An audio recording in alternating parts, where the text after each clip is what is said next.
And KCR విషయానికి వస్తే ఆయన క్లియర్గా సోషల్ మీడియాలో యాక్టివ్ ఉంటే సరిపోదు, ప్రజల మధ్యలో తిరగాలని చెప్పి ఇంకా కొన్ని స్పెక్యులేటివ్ రూమర్స్ ఏంటంటే మల్లారెడ్డిని కూడా చాలా స్ట్రాంగ్గా క్లాస్ తీసుకున్నారు.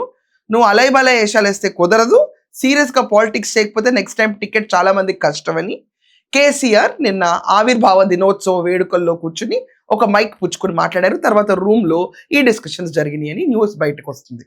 ఓకే, వాళ్ళ పార్టీ వాళ్ళ టికెట్లు వాళ్ళ గోల అది వదిలేసేయండి. లిక్కర్ కుంభకోణంలో కల్వకుంట్ల కవిత అరెస్ట్ అయిన తర్వాత బయటకు వచ్చినప్పుడు ఇన్నాళ్ళు ఈ చెయ్యి నీ రాఖీ కోసమే ఆగింది, నువ్వు వచ్చిన తర్వాతే రాఖీ కట్టుకున్న తర్వాత నాకు ఈ చెయ్యికి వాల్యూ వచ్చింది అన్నట్టు బయటకు వచ్చిన వెంటనే ఎప్పుడు లేని రాఖీ పౌర్ణమి ఆ రోజు జరుపుకున్నాడు జూనియర్ కల్వకుంట్ల. చెల్లెలు పార్టీ పెట్టింది, పార్టీ పెట్టి తన గురించి పట్టించుకొని కూడా పట్టించుకోలే. అసలు నీ నెంబర్ ఏంటో ఆమె డిస్క్రైబ్ చేయలే. Only target is KCR, next target is పందికొక్కులు అని అంటుంది, దాంట్లో కాళేశ్వరం అంటుంది. సో ఖచ్చితంగా హరీష్ రావు, ఇంకేం లేదు అక్కడ. పందికొక్కుల్లో సంతోష్ కూడా ఉంటాడు ఆవిడ చెప్పిన డిస్క్రిప్షన్లో. ఈ పందికొక్కుల పేర్లు ఇవి తప్ప ఇంకెక్కడ పేర్లు మనకు అర్థం కావు.